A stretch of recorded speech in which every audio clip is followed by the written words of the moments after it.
Ah, very, very good morning, everybody out there. So your Warrior Junior is here as always. Well, won't be here forever in life, but as long as I'm here for you. More importantly, I'm here for me. Yeah, sorry about that. Before you go live, you should always be prepared. But I like to when I make my tea. As usual here, the lots of usual things being said. The brought to you by the Chai Spice Organics, as you know. If you're new to watching me, I highly do recommend this. I do put in the secret ingredient sometimes. If you want to know what that is, go back and watch a couple episodes. Usually boil water. Supposed to wait to see the bubbles, but once I see the steam coming, I know it's the water is warm enough, hot enough. I actually had a great idea for an invention. Um, if people are scared to always tell their ideas because somebody else might actually go out and do it. Um, but I really don't care because it's go ahead and first build the prototype and then go find investors and business people to listen to your idea. You find out how hard it is. I heard there's a thing called Invent Help. I think George Foreman used to plug it. Invent Help. If you have ideas, they try to help you patent your idea or invention or something. Maybe I won't tell you. It's not a big deal anyway. I did try. I did try some inventions. A lot of people don't know. Was it Thomas Edison's first invention was a failure, total failure. It was a voting machine. It just didn't fly. So, look, many people have failed horribly on their way to success. And I talk about that a lot. We just got to be right once. Last episode, if you want to learn something, go back there. Um, this guy Owen Cook. If you look him up, kind of reminds me of a modern day Aristotle. He's got a big beard and stuff. Really younger than me, but he's been teaching pickup for a long time. But I noticed what happens is once you kind of uh, figure that all out, you kind of transcend that um, into becoming a better person spiritually. Like how you deal with emotions and stuff. But the thing is, he doesn't realize that you've always got to teach the noobs. And it's important because there's always going to be young dudes out there having difficulty meeting women. I'm 47 and I'm one of them. Um, when I say, yeah, it's like, yeah, saying hi and getting a nice reaction from a woman is one thing, but getting a woman to take care of you, if you know what I mean, that's a little more challenging. um, and that's really what I'm about. The compliments are cute, but the bottom line is, it takes a woman to make you feel like a real man.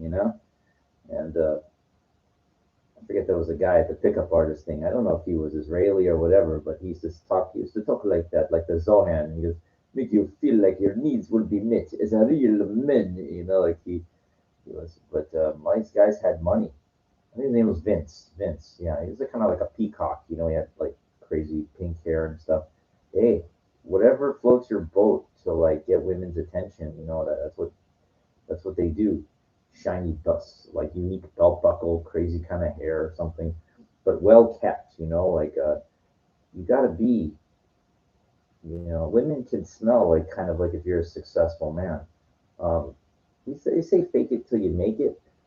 I've noticed with me, I don't have to show you, but look, you can do things on the cheap too. I could show you, like um, bought a couple pairs of jeans. I like Wranglers, like the light blue stonewash. They're brand new pairs, 25 bucks. Um, I bought two pairs. Amazon, boom, they're here. You know your size, and shit. So no problem. My point is that clothes. It's important shit. When you buy new stuff, um, it's like you feel it, and believe me, other people feel too. It's for you, number one. You're doing it for yourself. But like, look how much women spend on clothes and shoes and all their shit. With me, if I don't like, I don't have like new jeans every couple months or something. It used to be years, but look, man, $25 you can even spend on yourself. You know, this is like just garbage. I wear this just when I'm talking to you guys, but I'm telling you when I go out, form fitting, nice stuff, not crazy too tight like some of these uh, uh, compression shirts. Some of them are kind of ridiculous. Now, I got I got some pretty sharp abs, dude. I looked in the mirror. I'm not a superficial kind of person, but pull up sometimes and it's like fucking, boom, and because but I worked my ass off for it. I don't need to show, I could show you, but who cares? Like it doesn't fucking matter. Like it's not what it looks. It's about the power that it brings. I mean, it's like fucking, solid, fucking strong. I was doing push-ups on it. Let me give you an idea. You know what strong is? Can you do push-ups on your fingertips? Okay.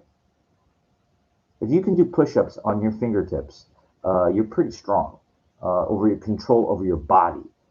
Can you do like pull-ups? I mean, like wide chin pull-ups. Can you do like 5 even without swinging and stuff like that? You can do that. You're pretty strong. So that's my definition of like what you don't see fat people that can do push-ups on their fingertips or chins and stuff like that. So I give you an idea of the kind of condition what I consider to be fairly strong. Look, I saw this Asian dude in my gym today. I've never seen this guy before. This guy didn't look big at all, right? Kind of like average, nothing. And this motherfucker, I couldn't believe this. He put 3 wheels, 315 on the bar, and he fucking deadlift that shit. I think he went up to like 325. He went up over 3 wheels, over. And I didn't want to show a reaction, but I was very impressed. Dude deadlifted over 3 wheels. I mean, that's pretty strong. Deceptively strong. I've seen guys they don't look like nothing, but they. I guarantee that dude's been deadlifting for a long time. I mean, if he doesn't look, it's deceptively strong. You just see clothes.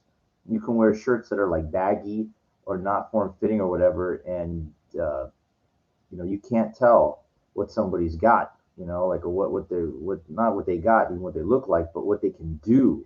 Dude, I mean, again, I have a very thin, you could see I'm not a big guy, but when I was bodybuilding, dude, I could row like, dumbbells, 120 pounds. I could incline like over 100, like 105, 110. I think I hit a couple times, but I'm not a fucking strong guy. Okay. I did one time, I put 315 on my back just to see, like, and I couldn't go all the way down, but I could put on my back and go up and down a little bit when I was at my peak. But I felt every pound of it. 315, 3 wheels is hey, you watch those big time wrestlers and stuff like that. You say, oh, look, you can pick him up. Yeah, well, I was a 175-pound guy, and I could put 315 on my back. So, pound for pound, I don't know how strong Brock Lesnar or John Cena. Yeah, they're strong as fuck for their size, but they're John Cena 240, Brock Lesnar at one time damn near close to 300. I mean, come on, this is fucking genetically big in the taking. I never, I never took steroids. I never injected test.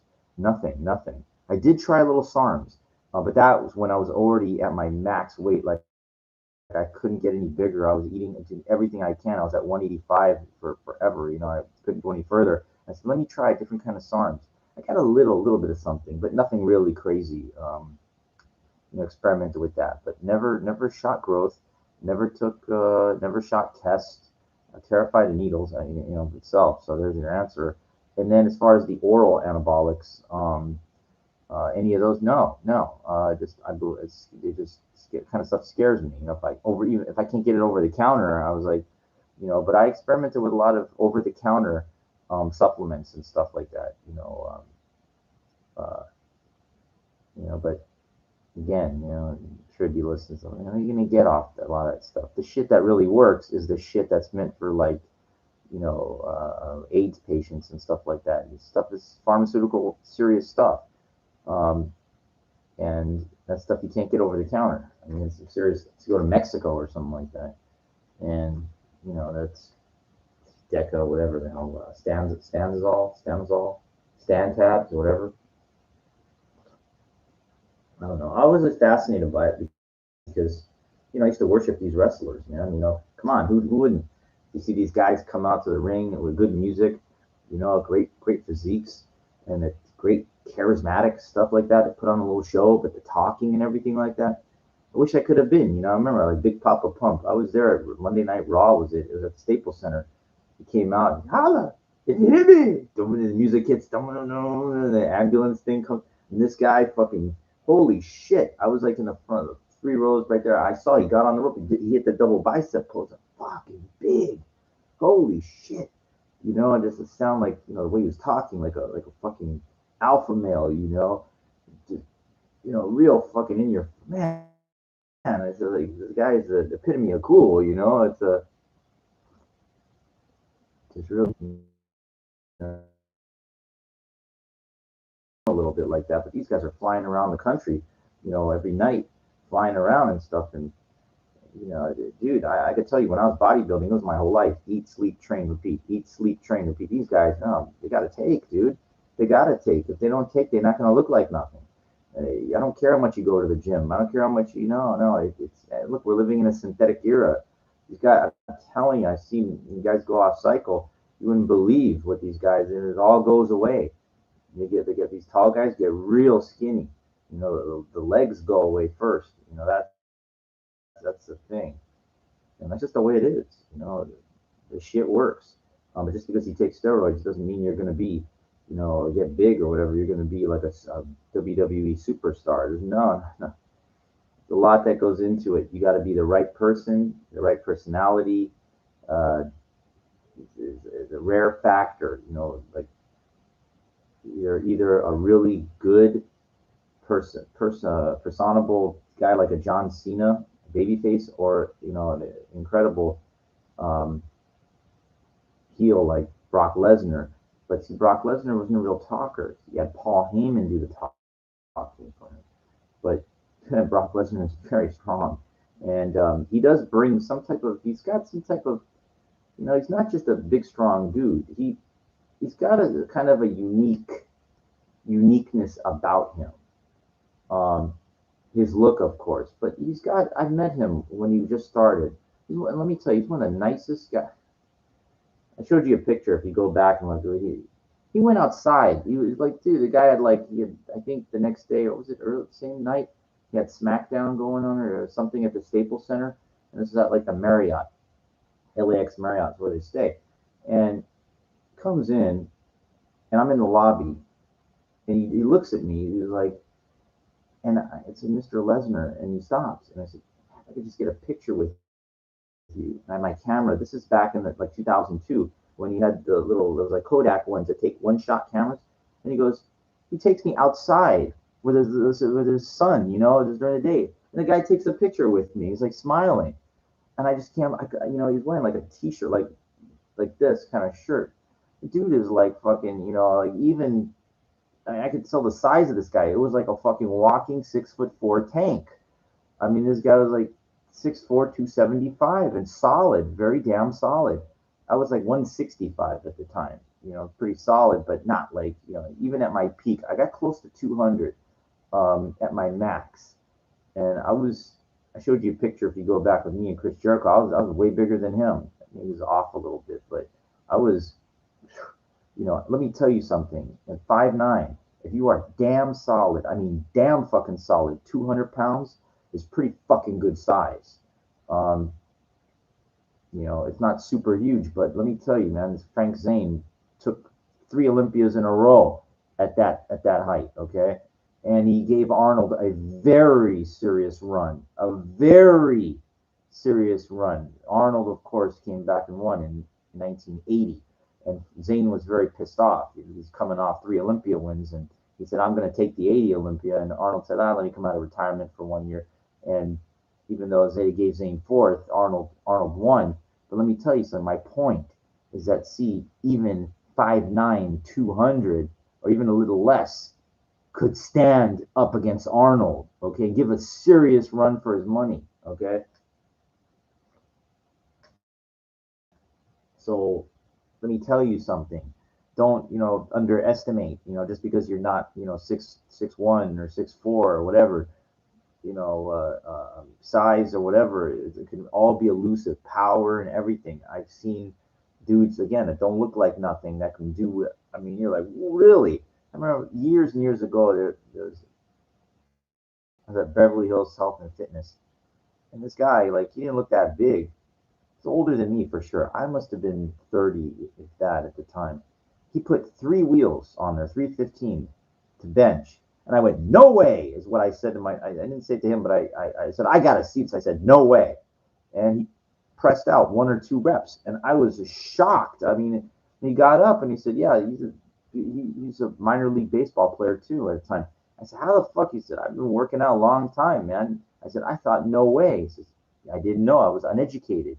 I didn't know, like, people like deceptively kind of strong. But then when I got outside, you could look at somebody, you can see, it makes sense. You got to have some type of, look, if you're a power lifter or whatever, you might not be cut and defined, but they have the muscles under there, they're dense. Like, Mark Henry, look him up. I mean, kind of looks like, he's not like just a big fat guy, but he was very, very strong. He was in like a world's strongest man contest. So you just don't know. You just don't know until it's proven. Um, anyway, I don't know. I got kind of off topic with this, but I spent many years in fitness, so I have a master's in phys ed. So I just don't like personal training. I think it's glorified cheerleading. I think it's like, underpaid.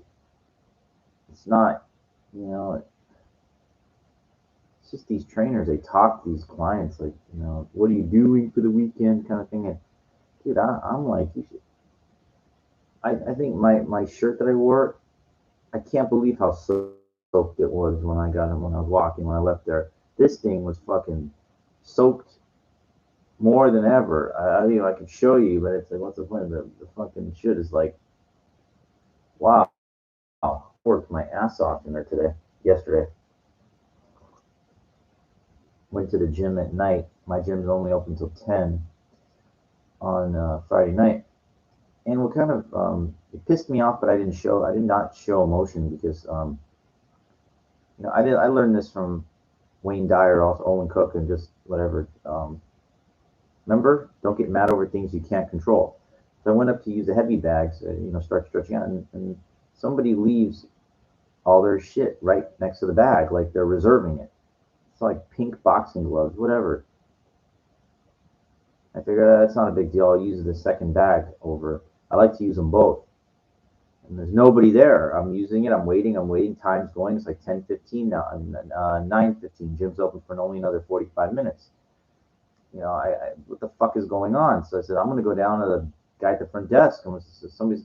So I went down the front desk. I didn't have to make it there. And then this woman says, "Oh, I left my stuff over there. I'll be using that in a minute." And I said, "Excuse me, you can't reserve stuff here. I'm using it now. Um, you got to move your stuff." Like I said it nicely. Now, when she came up there, I calmly explained. I said, "You can't reserve stuff here.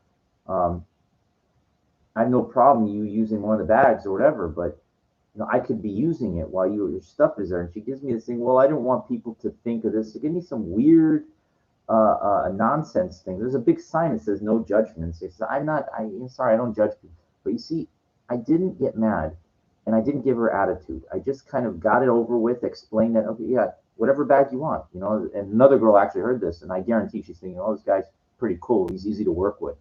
I am. I am, because I don't own a gym.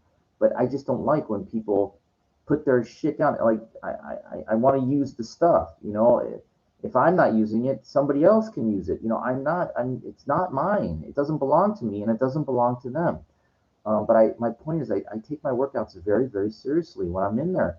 I told her time is of the essence. I do a lot of work in the span of an hour.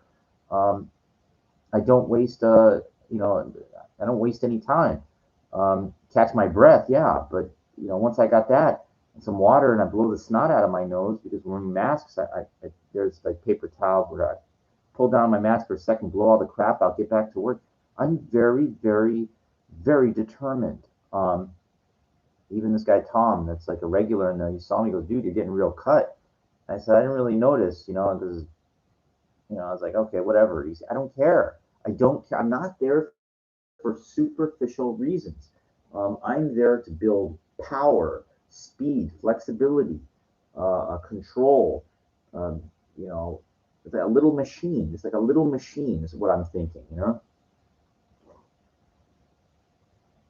And that takes a lot of fucking work, not just a couple sit ups or a couple chin ups or a couple pull ups or a couple dips or whatever. A couple kicks or a couple punches. I mean, I'm talking real fucking gut grinding, hard ass shit. Take two dumbbells, right? There's these dumbbells that have like, and dude, I'll do like push ups where I extend them and then bring them back and then immediately go into while I'm in the plank position, right? Lifting them up, doing bent over rows with each arm, like you're talking 40 pounds. I mean, each arm. I'm not fucking around, dude. I see the sweat coming, like dripping off my face onto the astroturf. I I'm not there to play games, but I make it fun. I say that actually sometimes. I don't know if the people can hear it. When I said, "Make it fun, Mike. Make it fun.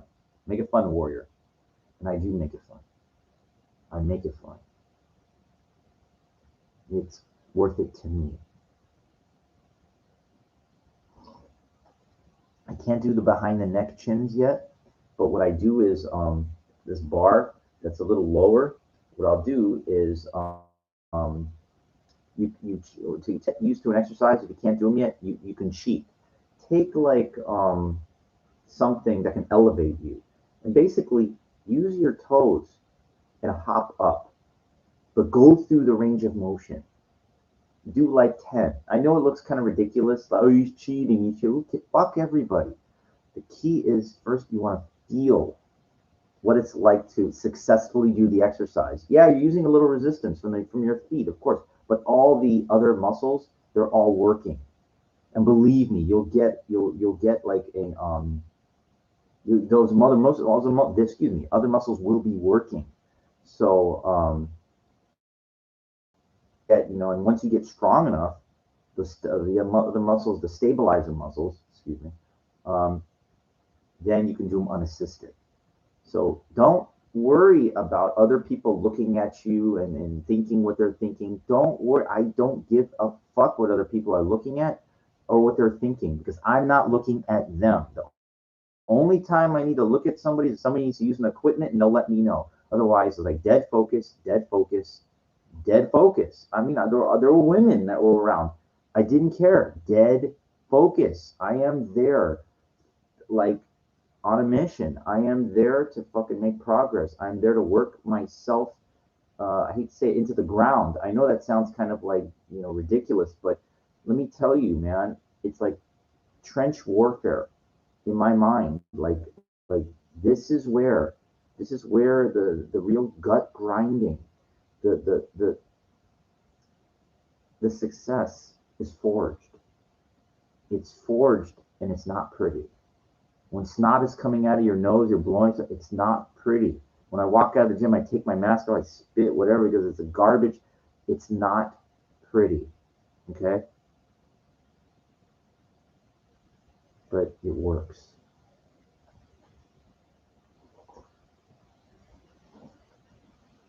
Okay? To me, it's not pretty. Maybe some people looking when I'm doing the chin ups, they're like, wow, look at that guy's thing. But look at like YouTube, like these super soldier dudes that can do these insane body exercises, holding themselves in positions. Their core, their abs are so fucking strong that they can hold themselves with one arm on a pull-up bar and just like legs straight out like that. Fucking so damn impressive. I mean, it's like just unfucking believable. I can't do that yet. Um, but I'll get on my hands up against the wall. I'll do push-ups, handstand push-ups, anything that I mean, if I can try it, and I know it's like I'll grunt, like I'm trying so hard. I know people can hear me and everything. I don't care. Okay, it's not a library. I'm very intense. I mean, I really fucking try. what kind of sucks is we're living in a synthetic era. We go back like 100 years, dudes like Eugene Sandow. I mean, it was. I mean, if you there's video of Eugene Sandow. He was like regarded as the first like real bodybuilder. Even though guys been working out, there were people in ancient Greece that were working out and stuff like that. But Eugene Sandow, I think he was Romanian, Russian, or something. European. I don't remember. But his deal was that he was like a strongman, and they had the circus that would travel around, and he was a sideshow part of the strong. He could bend like pots and pans and plates and metal, and people would watch this, right? And they were like, "Wow, look what that guy can do!" And then like at the end, he would just do like a little posing thing, and when he did the posing thing, the people were intrigued because they'd never seen that before. So they were started clapping more when he did like the posing, when he did his posing, right? And he's wearing like little kind of shorts and no shirt and stuff. And so the promoter or whatever, I don't know, Barnum and Bailey or whoever before, whatever like this, he goes, "Hey, Eugene, here's what I want you to do. No more bending the stuff. I want you to just go out there and and flex your muscles, right?" And he goes, "People want to see that?" And he goes, "Yes, they do." And he did that, and he garnered like worldwide attention. Now you got to understand, 100 years ago they were just starting the new papers, but word of mouth. Everybody in like Europe knew who this guy was. He was famous. The thing. He wrote a book, the Eugene Sandow's like guide to muscle and fitness or whatever power. He was like before Joe Weider. It was like Joe Weider came after, but this Eugene Sandow guy was like like nobody's ever seen. Now, if you look at what he looked like, he was only like 5'9", about 185 pounds. It wasn't huge or anything. His abs though were fucking washboard, like stone, right? You could see there were no steroids back then. So if you want to see what was possible 100 years ago, YouTube, Google that guy Eugene Sandow, and you'll see what somebody natural, what's possible 100 years ago, and that was like, wow. Today would be nothing. It wouldn't be because we got synthetics now. We got anabolics. These guys are. Then what happened? Yeah, like then Joe Weider started in like 30s. The magazine, Your Physique. He started with that. I remember, but and then what happened was I think in the 40s, late 40s, early 50s, a German scientist, made like these anabolics for horses, and they said, well, try them on people. Let's see if it works, and they did. So you started to see guys used to really start to get big in the late 40s. I remember this guy, Geringer, Charlie Gerd, like Mr. USA or something. I mean, you could see his muscles, like the fullness of. That's what the anabolics did. It really blew up everything. You started to get that blow up thing because you can pump up and it goes away, but these anabolics would really give you this incredible like fullness in the muscles. Steve Reeves, I don't know if he took, but I think all these guys took. Jack LaLanne is very, very questionable. Very questionable because he always talks about the natural thing. But let me tell you something, man.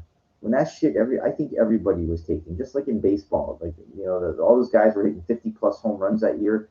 Griffey Jr., Brady Anderson, McGuire, Sosa. I think they were all taking. That's what I think. And they just don't. They keep it kind of on a DL. A-Rod, whatever. Hey, look, I don't knock them, whatever. Barry Bonds said, we're entertainers, we're performing, and so he was right. He was right, and people, it was the most exciting thing I ever seen. Baseball needed it. After the 94, there was no World Series. It was a strike year. 98 was the greatest thing. It was the most exciting thing ever. And then 2001, Barry Bonds, unbelievable. It was great. I just personally, I went to a natural bodybuilding show. Like when I was thinking of doing it. I looked, there was nobody there, and the guy wanted like $150 to do it. And I said, "Well, we're gonna pay money. There's nobody to watch."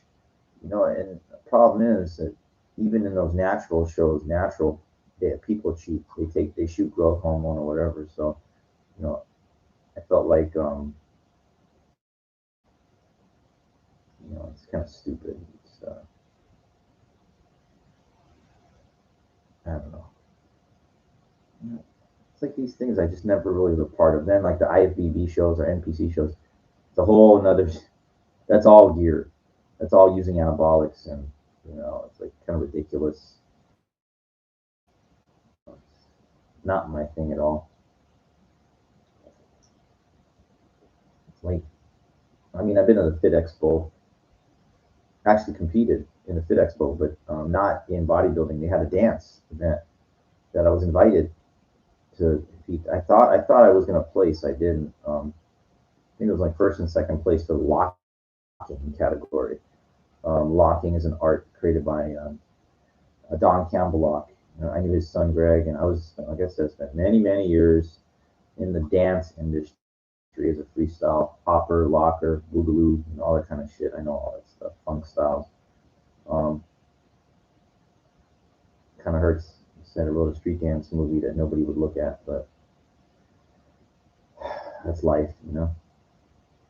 Great talent out there. I've seen just about everybody who's I would consider anybody. Um, it's a tough gig. Dancing is a tough gig to make a living at. And if you're an actor, you get recognition for dancing, but it's like you're known for being an actor, not a dancer. John Travolta is an actor, but he danced in Saturday Night Fever that immortalized him initially. Um, Patrick Swayze, another one. But again, how many people know just dancers? Mikhail Baryshnikov or somebody. Everybody knows knew. But it's Lord of the Dance, Michael Flattery. I think it's Guinness World of Records for making $1 million, from dancing and stuff like that. Those Les twins, they made $1 million on World of Dance. I tried to get on World of Dance. It wouldn't give me a chance. But it's okay. It's all right. Just get Poppin' John. Kind of. He's really good. He's a really good. His flow is. Met him before. You know, I threw a Star Trek line at him that he didn't get.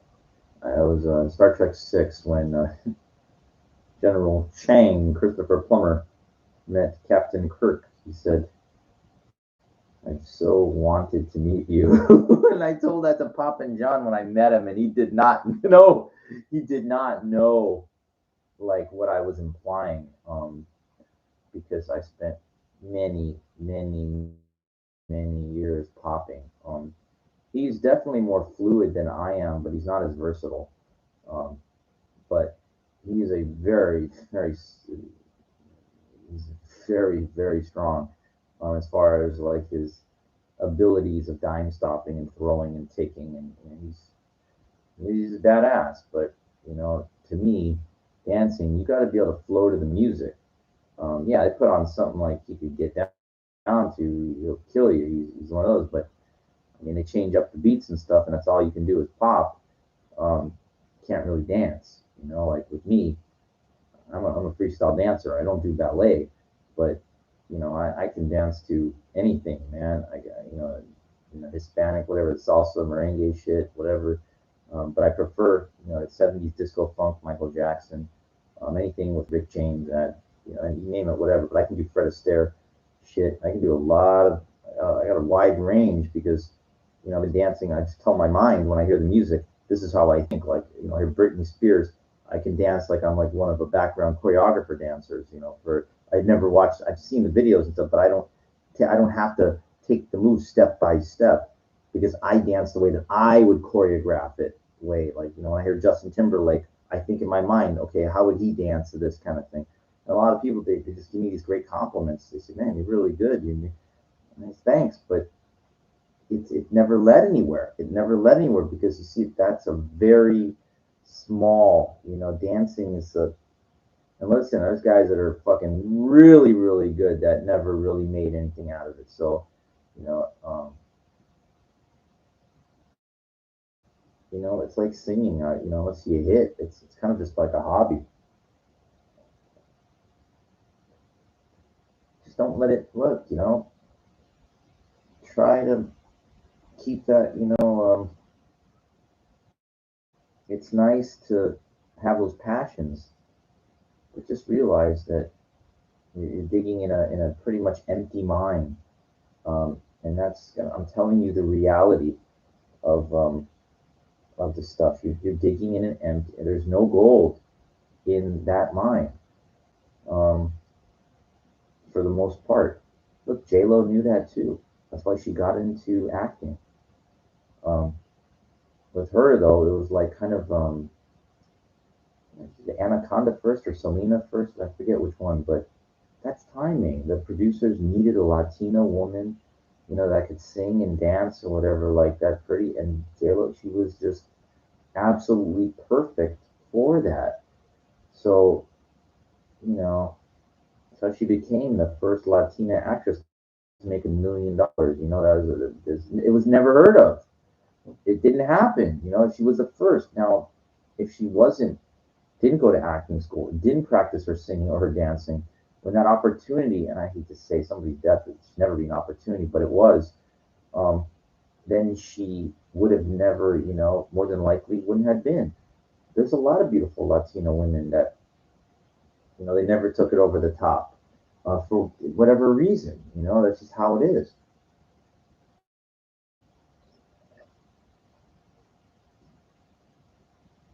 Okay, let's get into the topic because I've been way, way, way, way off. Money, does money buy freedom? Um, a lot of the questions that I post, it's not a yes or no thing. It's yes and no. Depends is usually the answer. You know, I think about that a lot. And, if you're working, whatever, you don't have to be a 9 to 5er. You got your own business. It's like the more money you make, your standard of living goes up, so things cost more. So then you're on this perpetual kind of like thing where I need to keep making more money so I can go higher and higher and make more. And it's like kind of like it never ends. I don't like to think that way. I like to say to myself, okay, money, instead of me being the slave to it, I want the money to be a slave to me. Um, I want those dollar bills to be like my little fighters. I mean, they're trying to make more of them, or my little reproducers. I don't want to be like controlled by it. It's like if you're working an hourly wage, you're basically saying money.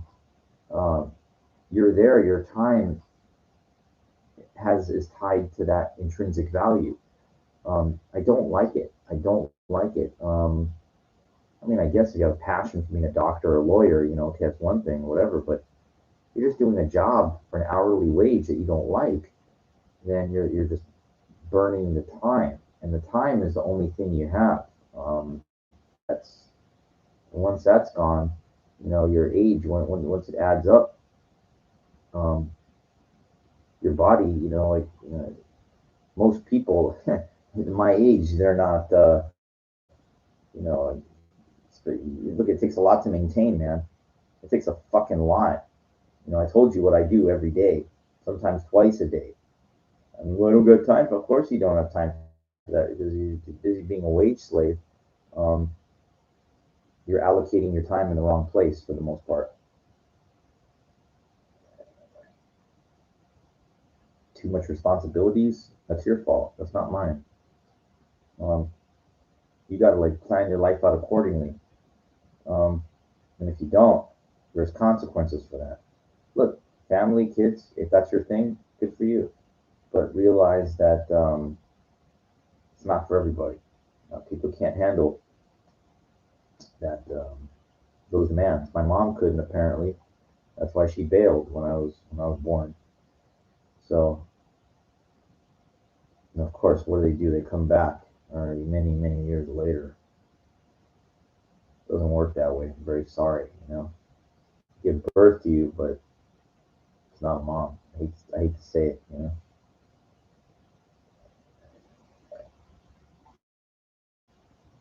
You make mistakes. That's that. I don't hate her. I don't. But I mean, you're never there for somebody their whole life. Make excuses. Well, it doesn't matter. It doesn't matter.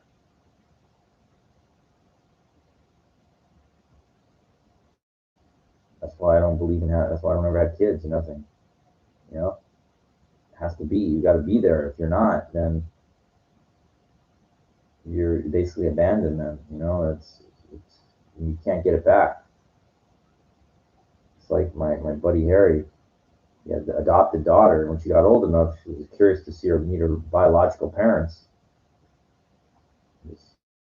Okay, and that was it. They wanted to stay in touch, but nope, nope. You give somebody up for whatever reason, it doesn't matter. You're done. You're out of the equation. That's it. Anyway, so does money control you? Like money, it's very interesting. It's a very interesting thing. If you have the philosophy and the mentality that money is your tool um, to get what you want out of life, maybe it doesn't have that iron grip on you, like on the back of the dollar bill, that pyramid they show you, you know. But for most people, no, no, they're basically controlled. They're being controlled by the dollar. You know that's controls your life because most people, they just don't. Um, they just have to. They got all these obligations that have to meet. If they have, maybe they have a house, mortgage. But remember, you got a mortgage. You don't own your own home until it's paid off. Then it's yours. Um, I mean, look, they say 30-year mortgage is an awful thing, but you know what? I can name a lot worse. Try living in a tent or a car. Um, of course, that's below, the lowest fat. I mean, you can go way as far down, but most people, they live in an apartment, whatever they rent. But that's just keeping a roof over your head. That's not moving ahead. You're making the landlord rich, is what you're doing. I mean,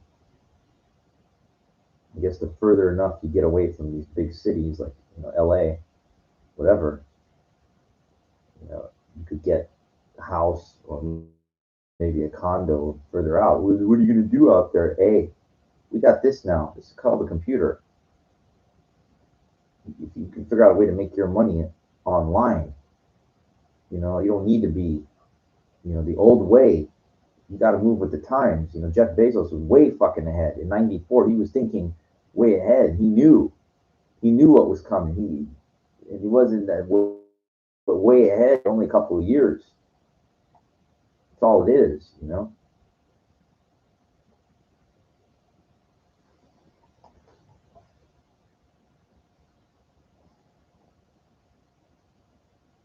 To buy a house like in Portales, New Mexico. The reason I know what a small town, but I went to ENMU, Eastern New Mexico University, online. But I remember them showing like a look at the virtual the city. It's a small city, small town and stuff like that. Um, but you got to move ahead. Being a renter is like just no, no. That's a I guess the philosophy. Some people's like, well, if you own enough properties and that money can pay the rent for. I go against. I go against. You should be living in one of your properties. Well, then the renters in there, no. What do you need the money for? You know, sorry, you had kids and you didn't plan things out accordingly. All these crazy expenses and everything like that. I mean, a lot of people they fuck themselves up. You know, I never got another cat because I just I think of responsibilities. You gotta bring things down. So like where, hey, I'm in control of my life. That's how I think.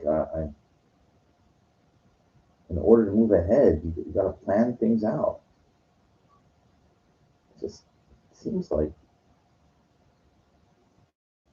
sorry, bugs flying around. Summer.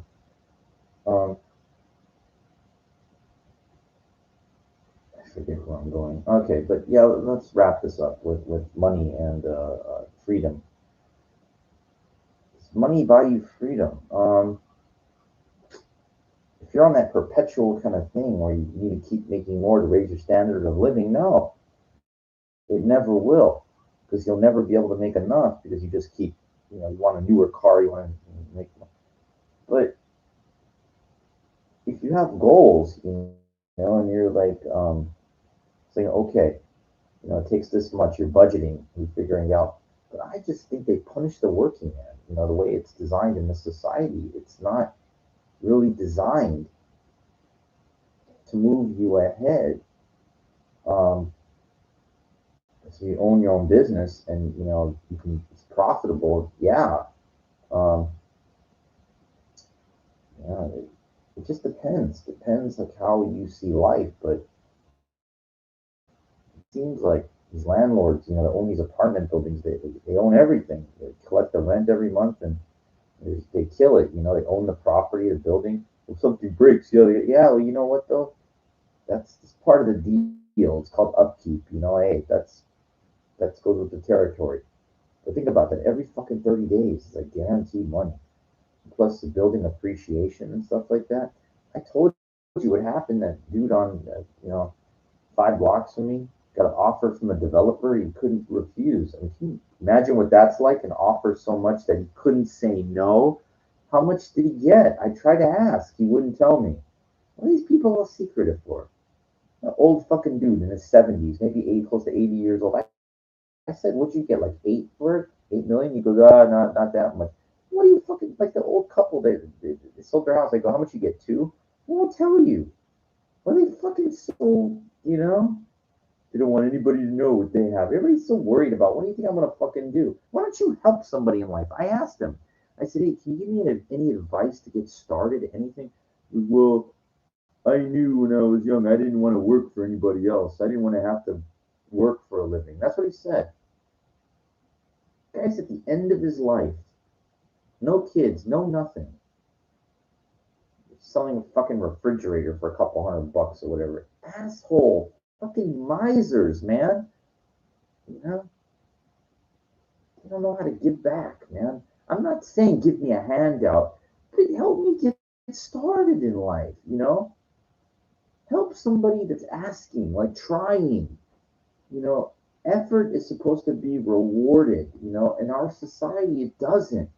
People are like too fucking tight and hard with their money. Like, because I know why. I know why. Like that dude, let's say he got like 6 million. In his mind, he's thinking, I gotta become a deca millionaire. I gotta get up to 10 million.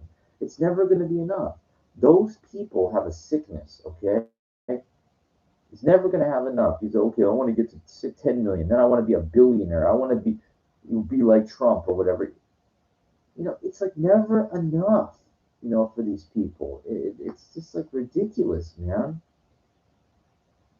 And my friend, who's like, the hustler guy, he goes, "Oh, if I just had 1 million, Warrior, I would be fine. I'd be set."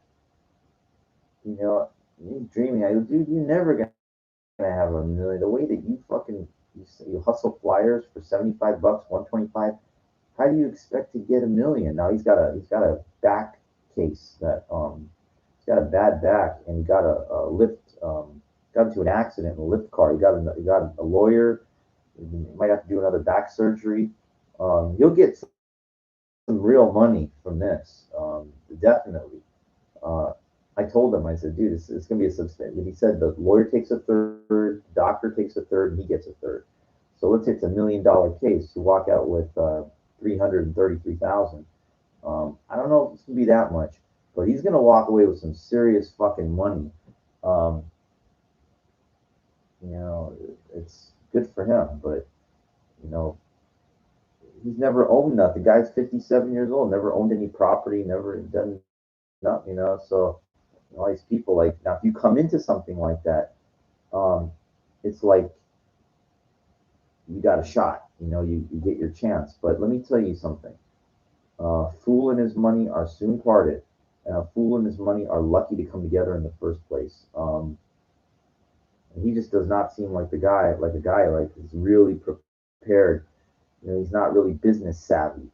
Um, so, I mean, good for him if he gets a good amount, but he can burn through that real fast.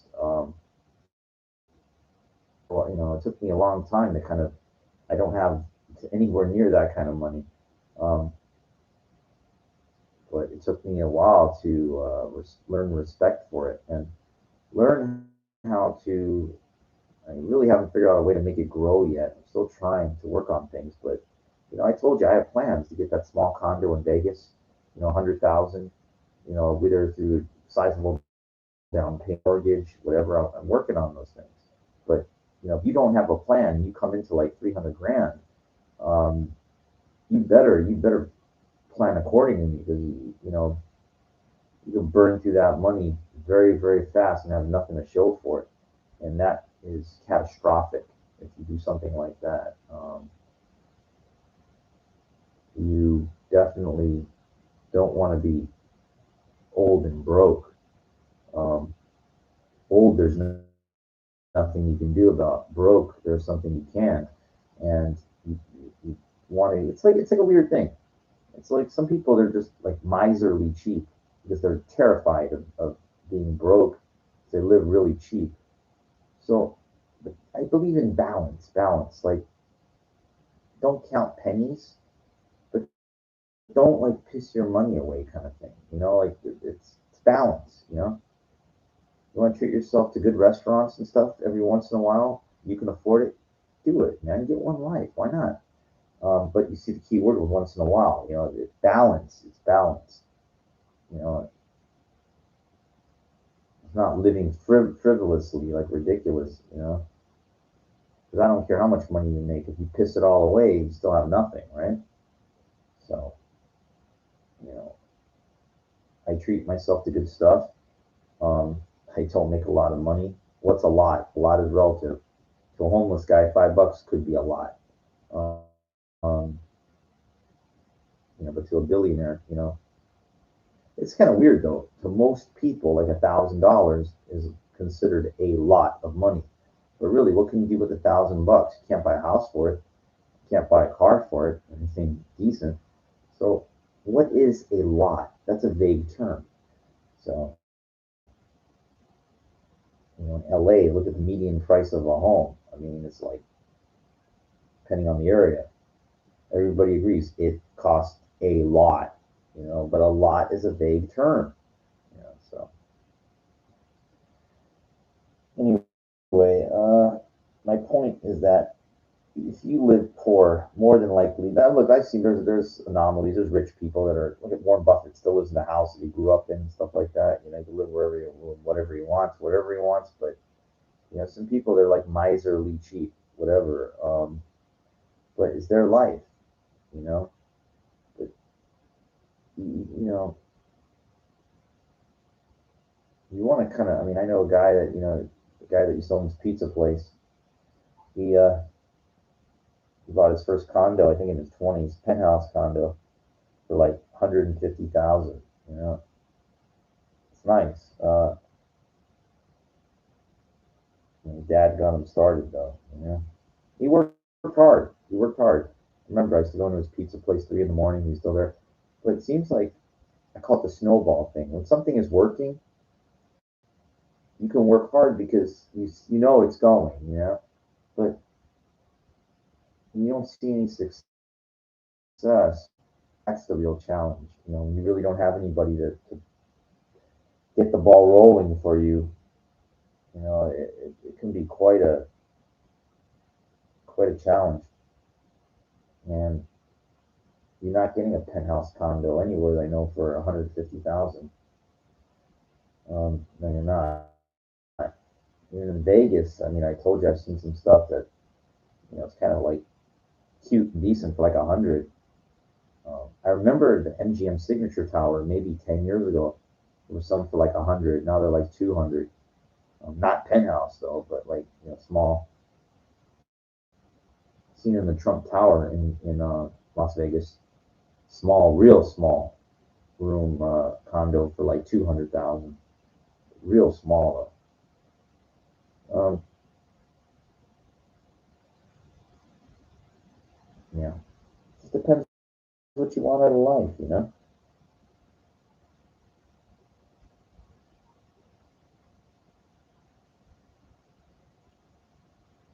Sorry, I kind of like when I get tired. But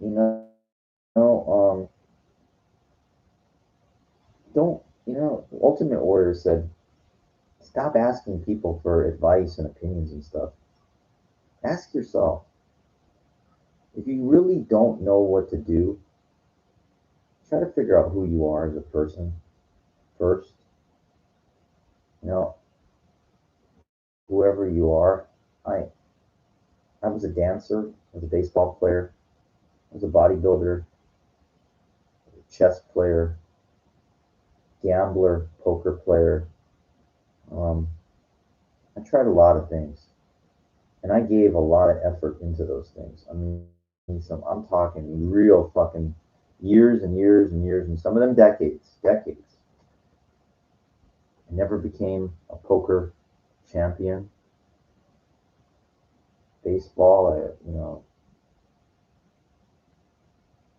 I did make it to signed a professional contract for one day, didn't go anywhere. But that was my dream. I wanted to be a major league ball player, but I didn't make it. Did get the contract though. That was like just awarded to me for 20 years of effort trying.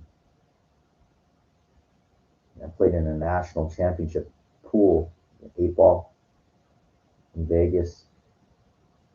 I was practicing 8 hours a day. After years and years of bar pool, you can't live on the table. You're wasting your time. And I remember how nervous I was. Couldn't run out. And I got into chess. I did tie in a 10-minute chess United States chess national championship. So I am like the in 2011 I think it was um, national under 1500, which is like a intermediate national co-champion because I tied with another guy that I never got to play, but he was in my division, and that was one of the hardest tournaments I ever played in. I mean, I don't, I'll talk about it some other time. The kid that I played in the last round, I'm gonna forget it. He goes, He goes, if I win this, I win $300. I go, if I win this, I'm a national champion. And it was an extremely intense game. Um, I he made an illegal move, so I grabbed his king. Can't grab the king in chess, so. And the judge came over and I go, what happened? I go, he made an illegal move. I got him in such a tough position. He had his knight. His knight was running. I mean, he could fucking move that knight like it was a. I mean, he was. I had my bishop. I had my rook against his knight. He was down on time pressure. I think it was a 2 second delay, so you get 2 seconds added for every move. He's trying to get more time on there. So he fucked up. So I grabbed his king and I called a legal move. And so judge comes over. What happened? And I said, well, he made a legal move, so I grabbed his king. He goes, you can't do it in 10-minute games. So you you get a 2-minute addition on my time. Helps me and put the position back on the board. So when he put the position back on the board, the only way was I boxed in his knight so I could take it with my rook. And so that's what I did. I eventually got mate, and I tied. A guy came up to me. I remember he goes, "You so and so." You Warrior Junior? And I said, let's see if we can get back to the signal here. What is going on? Oh, good. Okay. Hopefully we will come back here. We're back. Are we back yet? We're back. Okay. Sorry, lost speed there. Guy came up to me and goes, "Are you so and so Warrior Junior?" And I said, "Yep." He goes, "We're both national champions. Yeah. No trophy, just check on the check. So we split a $300 thing. Shit costs like $100 to play in the fucking thing. So I won a national chess championship or national co-champion. I made like made $150. I made $50 profit on my entry fee. So yeah, that's it. I asked him, no trophy, no certificate for winning a national championship. And the promoters said, no, only for the long game they give a trophy. Adults like cash. And I go, that's besides the point, man. You fucking cheap fucking people. You know, it's nice to have something. So you have a story to tell, you know, people. Like, yeah, whatever. Um, so I did that.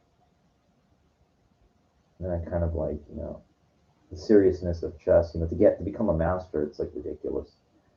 Uh, it's like your whole life has to be it. And I just don't want to dedicate myself an immense amount of work to earn a paper that says you're a national master in chess. That it's not going to lead. It's not going to get you anywhere. Um, I'd rather have papers that say I have a master's degree in something or doctor degree. That could lead somewhere. Not the fucking chess master title. That ain't going to get you. Um, Not for me anyway. I chased a lot of dreams. Man. Well, anyway, I hope you enjoyed this one. A little bit about me, but you know, my point is that you find you. Try to figure out like who you are, what you can become. And remember, they say it's never too late for something. Bullshit. Bullshit. You can't go in the military after a certain age. Can't do this after a certain age. You're too old for that after a certain age. Do not believe the nonsense. You can go to school, you know, and stuff like that. But look, there's a lot of things you can do when you get older. Um, but if you don't have connections, it's only going to be that much tougher. I'm working on my doctorate right now, just as a personal accomplishment. I'm not expecting it to lead to anything. I'm just doing it as a personal accomplishment. So got my comprehensive exams. I get like you get 3 shots in this school. You get three chances at it. Um, I failed the first two. It's close. Hopefully the third time I'll get it. If not, either go to a different school or I don't care anymore. It just feels like wasting time. You know. I don't feel like I'm learning anything. I don't. It's like going after the stupid paper. Like I got 4 degrees, and you know I don't know what else to do. If you don't know what else to do something at least that's productive. Okay. To me, at least earning a doctorate degree is productive. Even though the lead doesn't lead anywhere. So if you don't know what the fuck to do with your life, like me, just do something productive. Like, you know, if you're into fitness and stuff like that, you can do that. Get in the best shape of your life. Then, you know, do something productive at least. If you don't know what to do, don't do anything destructive. Okay. If you don't know what to do with your life and you're smoking, you're drinking, you're using drugs or using weed or whatever, yeah, weed is. It all falls into garbage, okay? If you don't know what to do with your life, eliminate the garbage at least. No drugs, no smoking, no weed, no drinking, none of that shit.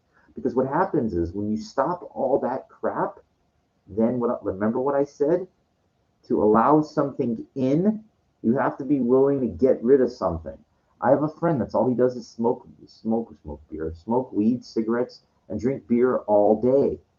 He does a little artwork and everything. He's a nice guy in the world, but you see, he won't give up any of those toxic things to allow something good or something else to come in. He just won't do it. That's why he's got nothing. Great guy and everything like that. He's a great friend, but he's a slave to his addictions, and that you don't want to be. You know, look, I used to love going to the casino and playing cards, but it just got way out of hand, way out of hand. I thought I had a system where I could write everything down and everything, and you know, just unfortunately the variables just caught up to me. Are that those games are engineered for you to lose. I don't care what system you have, and there's no one right way to do it. Okay, there's plenty of mathematicians out there, scientists that they try to make the MIT thing, the 21, the movie. Yeah, I know it's a true thing, but you know how many people try that they go broke? You never hear from. You hear about that one group of kids, yeah, the MIT scientists, the mathematicians and stuff that made money off of it because you know it is possible, but however unlikely. A good mathematician makes consistent money. Gambling is not consistent. There's some people, yeah, like card counters and stuff like that. Yeah, it is possible. Grinding kind of work and stuff like that, but they lose too. Okay, you want to do that? You want to play cards and then lose too? Where you don't know if you're going to win or lose. What the fuck is that in the long run?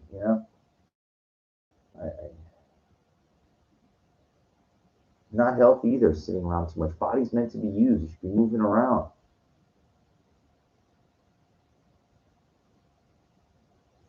And I know people want an exciting life. Exciting life. Well, it's tough to